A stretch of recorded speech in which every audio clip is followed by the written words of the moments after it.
গোপালগঞ্জের ঘটনার নেপথ্যে কি? গোপালগঞ্জে জাতীয় নাগরিক পার্টি এনসিপির জুলাই পদযাত্রা কর্মসূচিকে কেন্দ্র করে কয়েক দফা হামলা চালিয়েছে নিষিদ্ধ ছাত্রলীগ, আওয়ামী লীগ এবং এর সহযোগী সংগঠনের নেতাকর্মীরা। এনসিপি কর্মসূচি বাস্তবায়ন করতে পারলেও তাদের সমাবেশের আগে এবং পরে হামলার ঘটনা ঘটে।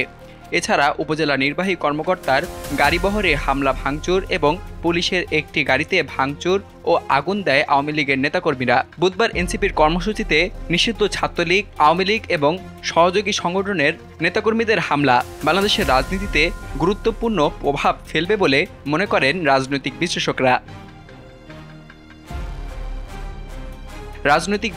মনে করছেন, সম্প্রতি উত্তরবঙ্গে জাতীয় নাগরিক পার্টির জুলাই পদযাত্রায় যে জাগরণ দেখা গেছে তাতে রাজনৈতিক ময়দানে তাদের শক্তি সামর্থ্যের প্রতি আশার সঞ্চার হয়েছিল। জনগণের ভেতরে দলটি ক্রমশ নিজেদের ভিত্তি তৈরি করছে, এমন একটি আস্থার জায়গা তৈরি হচ্ছিল জনমনে। তবে গোপালগঞ্জের ঘটনায় সেই প্রত্যাশায় ভাটা পড়বে। গোপালগঞ্জে আওয়ামী লীগের হামলায় কোনো ধরনের প্রতিরোধ গড়ে তুলতে পারেনি দলটি। তাদের শক্তি সামর্থ্যের নাজুক দশা দেশবাসীর কাছে প্রকাশ্য হয়ে উঠেছে। দলটির নেতাদের সেনাবাহিনীর সহায়তা নিয়ে গোপালগঞ্জ ছাড়তে হয়েছে। জাতীয় নাগরিক পার্টির এ ধরনের বেকায়দায় পড়ার পেছনে কয়েকটি কারণ আছে বলে মনে করেন বিশ্লেষকরা। 2024 সালে জুলাই আগস্টে বর্তমান জাতীয় নাগরিক পার্টির নেতাদের নেতৃত্বে গণঅভ্যুত্থান হয়। সে সময় তাদের যে জনপ্রিয়তা ছিল তাতে ভাটা পড়ার প্রমাণ মেলে গোপালগঞ্জের সমাবেশে। জনপ্রিয়তা কমার কারণে তাদের কর্মসূচিতে বিপুল সংখ্যক মানুষ জড়ো করতে পারেননি দলটি। ব্যাপক জনসমাগম ঘটাতে না পারায় নিষিদ্ধ ছাত্রলীগ, কার্যক্রম নিষিদ্ধ আওয়ামী লীগ এবং এর সহযোগী সংগঠনের নেতাকর্মীরা হামলার সাহস দেখায়। এছাড়া দেশের প্রধান রাজনৈতিক দল বিএনপির সঙ্গে এনসিপির দূরত্ব আরেকটি বড় কারণ বলে ধারণা করা হচ্ছে। বিএনপির কাছ থেকে দূরে সরে যাওয়ায় দলটির শক্তি অনেকটা কমে এসেছে। বিএনপি ছাড়া দুর্বল হয়ে পড়ায় এনসিপির ওপর হামলা করতে পতিত আওয়ামী লীগের নেতাকর্মীরা সাহস পেয়েছে বলেও মনে করেন বিশ্লেষকরা। গোপালগঞ্জে জাতীয় নাগরিক পার্টির সমাবেশ স্থলে 2 দফা হামলা, তাদের অবরুদ্ধ করার ঘটনা সারা দেশের আওয়ামী লীগ নেতাকর্মীদের এ ধরনের ঘটনা ঘটাতে উৎসাহিত করতে পারে। ফলে এ ধরনের ঘটনা সারা দেশে আরও ঘটতে পারে বলে আশঙ্কা করা হচ্ছে। আর এ ধরনের ঘটনা সারা দেশে ঘটতে থাকলে দেশের রাজনীতিতে মারাত্মক অস্থিরতা তৈরি করবে। তাতে পতিত আওয়ামী লীগের পুনর্বাসনের ক্ষেত্র তৈরি হতে পারে। আর সেক্ষেত্রে বিএনপির সঙ্গে এনসিপির দূরত্ব নিষিদ্ধ ছাত্রলীগ, আওয়ামী লীগকে এ ধরনের হামলার ঘটনা ঘটাতে উৎসাহিত করতে পারে বলে মনে করেন রাজনৈতিক বিশ্লেষকরা। অন্যদিকে বিএনপি থেকে দূরে সরে গেলে অস্তিত্ব সংকটে পড়বে জাতীয় নাগরিক পার্টির নেতারা। এটি উপলব্ধি করতে পারলে ভিন্ন দিক মোড় নেবে দেশের রাজনীতি। ক্রমাগত বাড়তে থাকা দূরত্ব কমে আসতে পারে দল দুটির মধ্যে।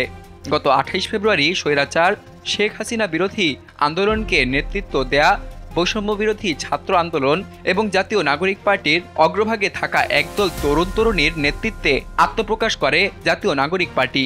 দলটির আহ্বায়ক নাহিদ ইসলাম এবং সদস্য সচিব আক্তার হোসেন। কেন্দ্রীয় নেতৃত্বে রয়েছেন সামান্তা শারমিন, ডাক্তার তাসনিম জারা, নাসির উদ্দিন পাটোয়ারি, হাসনাত আবদুল্লাহ, সার্জিস আলম সহ জুলাই অভ্যুত্থানের সংগঠক একঝোঁক তরুণ নেতা। বেশ কয়েকটি কারণে মাত্র 1 বছরেরও কম সময়ে গণঅভ্যুত্থানের নেতাদের জনপ্রিয়তা কমে আসে।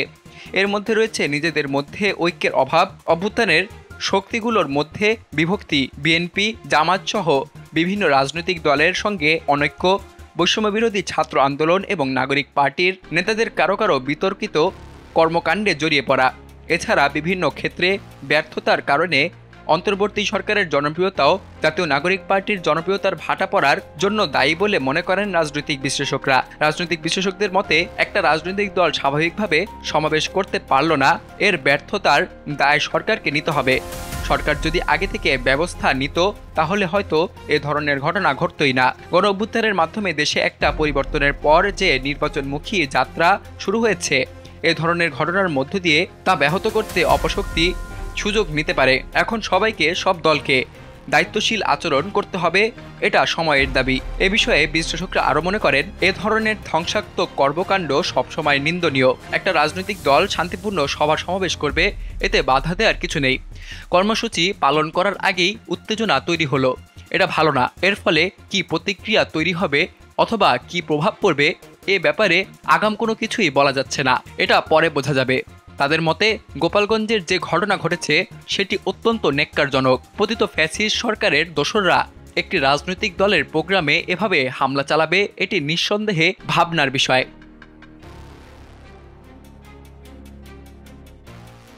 গোপালগঞ্জের ঘটনা রাজনীতিতে নতুন মোড় নিতে পারে।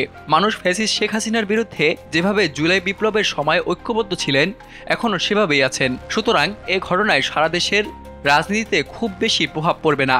এমনই যখন অবস্থা, তখন এ বিষয়ে কোনো মন্তব্য করতে চায়নি বিএনপি। তারা বলছেন বিষয়টি নিয়ে দলীয় পর্যায়ে মিটিং চলছে, এ বিষয়ে পরবর্তীতে জানানো হবে।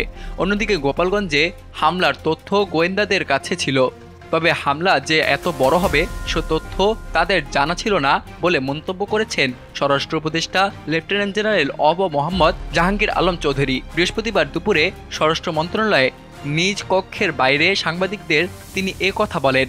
স্বরাষ্ট্র উপদেষ্টা বলেন, যারা অন্যায় করবে তাদের গ্রেপ্তার করা হবে, কাউকে ছাড় দেওয়া হবে না।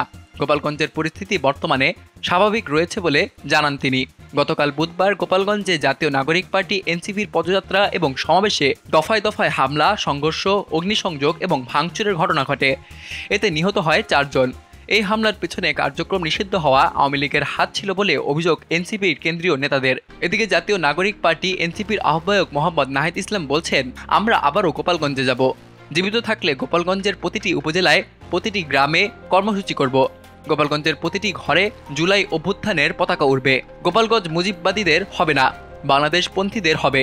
বৃহস্পতিবার বেলা 11:30টার পর নিজের ভেরিফাইড ফেসবুক আইডিতে এক পোস্টে তিনি একথা জানান। ফেসবুক পোস্টে নাহিদ বলেন, শহীদ বাবু মোল্লার গোপালগঞ্জ, শহীদ রতিন বিশ্বাসের গোপালগঞ্জকে আমরা পুনরুদ্ধার করব।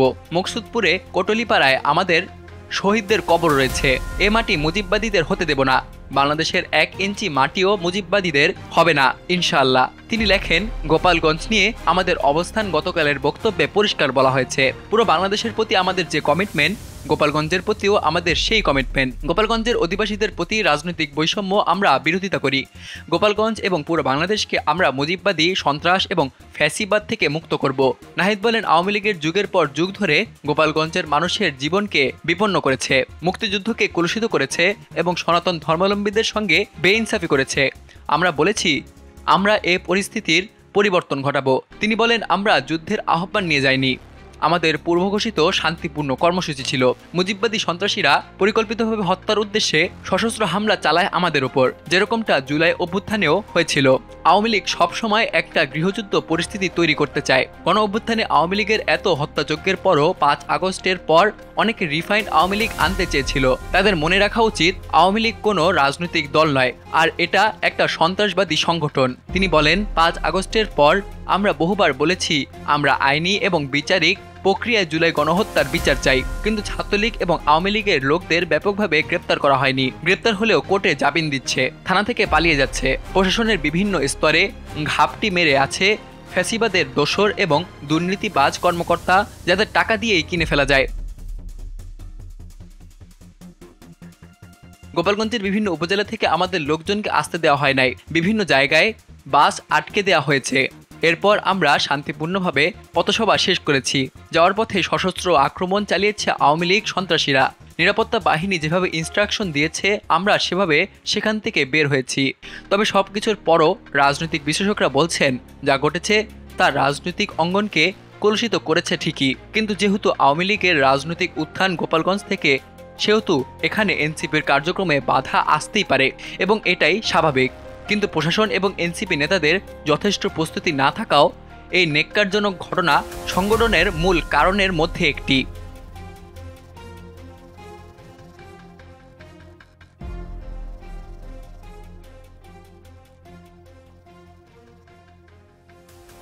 বিলিয়ানুর, নিউজ ডেস্ক, বাংলাদেশ কণ্ঠ, ঢাকা।